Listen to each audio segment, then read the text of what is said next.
That hasn't happened. There's been no increase, as far as I know of any youth using cannabis. The reason being is because if you stop saying, hey, you can't do this, it causes it to be uninteresting. But there's also the effect of, if you make this an age-restricted product that's put out there by licensed companies within the state, I'm sorry, folks. If you think that your kid, even at Ponegant High School or Newport Middle School or any of the, if you think your kid can't go down to the boys' room or the girls' room and get a dime bag, you are sadly mistaken. Yes, but if you look at it right now, you don't have people on the corner of the street right now going, "Hey, bud, I have the 6-pack over here. It's great. It's primo stuff." All right. Well, you do, but it's legal. Exactly. But the situation is, you don't create that market if it's regulated to give into the people. You know what I mean? You don't have that odd market created. It's not that way anymore. We won't have these peddlers, and if it's accessible. And in the case of alcohol, the kids who are under 21. They may try to get a fake ID. They may do these, but the instances of that are minuscule. Exactly. Yes. And the results. Let's go down. The list of society's evils caused by the war on failed war on drugs. Mm-hmm. You've got an exponentially higher incarceration rate in the inner city than you do out in white suburban especially America. For minorities. Oh, exactly. My goodness, yes. Number two, that high incarceration rate costs this nation billions of dollars a year. That's money that could be taken away if these people are so goddamn caring about people doing drugs from treating people successfully who fall ill to essentially overuse of more of the extreme versions of drugs. Yes. Right? So that money isn't available because we're too busy putting people in jail. All right. Let's take it a step further. Look at the sort of narco-terrorism that's taking place down in Central America and Latin America as a direct result of the consumption of illicit drugs here in the United States. All right? Create a free and open market for marijuana. A great deal of that market goes away from Latin and Central America.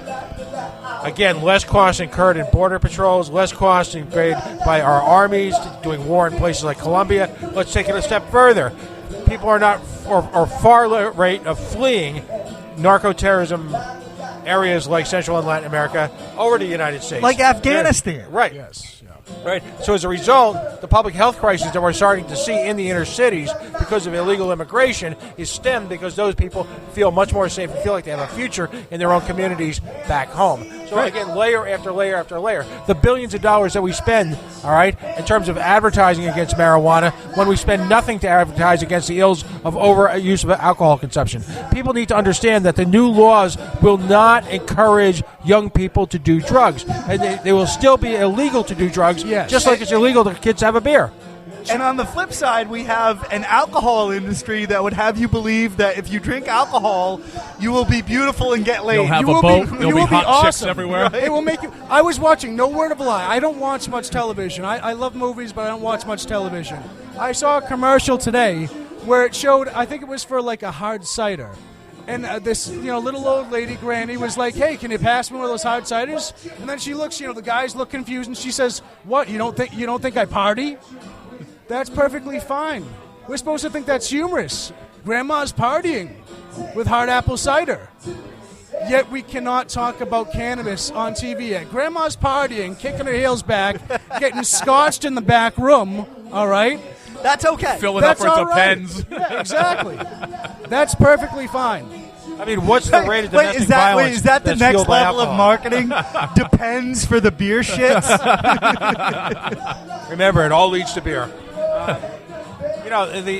The duplicitous layers of ironies, falsehoods, misconceptions, and the bullshit rhetoric that exists out there, again, going back to our earlier argument, it's about control. It has nothing to do with our personal safety.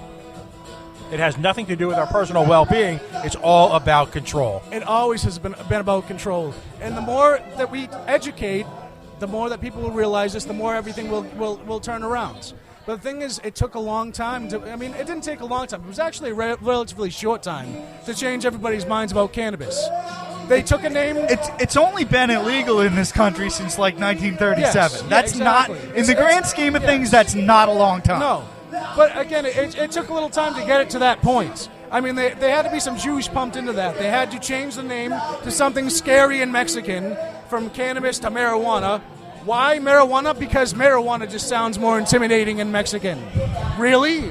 Well, and one of the more creepy things I found recently about how marijuana and cannabis and hemp was illegalized in the country was this testimony that was given to the U.S. Congress at the time that basically said that white women that smoke marijuana are more likely to sleep with They're black more susceptible. men. Yes, they're more susceptible. Yes, the jazz hipsters. Right. That was a big condition. It was, and I kid you not, this was actual this was testimony legit. given to the U.S. Congress. This was not just your poster. This was not just your little blip. This was actual testimony given by our officials saying that this will happen. How I can incredible! testify to that, because when you do smoke marijuana, the women just are all over me. They're all over me. Well, hey, let's be honest. There's some girls, if you got a little bag of weed, they'll be all over you anyway. Well, you've heard of that app called Hi There? So let me introduce the guy who's on the mic right now. It's Rhodes Pierre, right? And he is from Cannacare, Rhode Island. No, Cannacare Docs. Cannacare Docs? Cannacare Docs. Yeah, we're confidential, compassionate, and in compliance. So you work within we're the compassionate care. We are in Rhode Island. community. We're licensed in Rhode Island and Massachusetts, but actually our offices are only in Rhode Island. But we help people in Rhode Island and in Massachusetts attain their medical marijuana license. Right. Okay. And then so we help them fill out the paperwork, go through the process, and basically, aid them along as far as like what they need, and highlight places where they can go get classes and ways of and kind of give them a broad education on like what marijuana is. Right. And So how it affects I'm gonna use the nomenclature of the time. Right. You're not a dope dealer. No, we are not dope dealers. You're a facilitator. You're somebody that helps people work their way through the legal medical cannabis. The process of actually attaining a medical marijuana Massachusetts. license. That is So correct. it's consultation, basically, for one. Consultation and assistance and Yes, education. Exactly. Fantastic. Yes. That's fantastic. That's exactly what it is. And then we have like lots of locations for people's convenience, like Boston, Worcester, Brockton, Seekonk, Springfield, and we have a location coming in Quincy. So we encourage people to get there once they get their license to learn to grow or produce their own. And if they're not into the producing or growing their own, we provide them avenues or means for them to find their own providers and caretakers. I mean, what you're doing is basically giving people access to medicine. Yes, absolutely. We hear so many stories, and I always talking to the company. Somehow or another, we should kind of get a testimonial page or something going, so people can actually see people telling them their own true life stories. Like, hey, this is my life. This is the reason why I use it. This is the benefits for it. I'm not using it to get high. I'm using it because it helps me function day to day, and it provides a relief. And some people just don't want to be hooked up to narcotics or chemicals in that fashion. It's a quality of life issue. Yes, it is. So give us an idea about like the patients that you're helping out, and I mean, what kind of afflictions, diseases, You're talking everything from obviously AIDS to glaucoma to cancer to anxiety to insomnia, like post-traumatic stress syndrome. Like there's a whole litany of things that people are being helped with. Like again, if you go on YouTube or you go Google it, you can encourage people to do their own research. That's what we always try to do. Do your own research, but there's lots of information out there in regards to going on YouTube and watching people highlighting how they give this to their children and how it helps their children. Like, are you going to tell me that a parent is going to give their kids something that's going to hurt them or be bad for them? No. People are giving their kids this because they know it helps them. And the people that are like misinformed, it's unfortunately because they were willing to believe the corporate tyranny or propaganda that they masquerade as news. Right. If they're willing to believe that, but people aren't willing to look at other forms of their information, where they're getting the information. If they can't even question the people that's giving them the information, and why even question the information that they're getting? Okay, so you've worked in Rhode Island, Massachusetts, Connecticut, like kind of all over New England. Yes. Give us an idea of what the quote regulatory process is here in Rhode Island. Do you find it more painful than other states? Is it a little bit easier? I mean, I personally haven't gone through it, but based upon what other people have gone through, they don't have it done so it's the most convenient. But like they do have it so it's like done through paper. And if there's like a staple that's missing or some sort like the T wasn't crossed or the dot wasn't, the I wasn't dotted, they'll send it back to the applicant and prolong the process. Yeah. But they don't really make it super convenient. Other states, like Massachusetts, for instance, you can do it via online. You go once you get your evaluation, your consultation, your written recommendation from the doctor. You're registered online, and you just go and confirm the information that you have. Your patient ID card, as a matter of fact, they give you the option of either uploading a photo, obviously a passport quality photo, or taking the photo that exists from the DMV from your existing record. I find that much more convenient. No, it is a lot more. There's a convenience to it, and I believe in Rhode Island it's $100 fee. And in Massachusetts, a $50 fee for the medical card. So what you're saying is Rhode Island makes it harder than our surrounding states. How surprised are you with that? Really? I'm just comparing the two processes. You make your own decision or assessment of that. Okay, then I'm making that qualification. I am just Rhode telling Island you know makes it that harder. based upon. And I'm going to say this on our live podcast right now.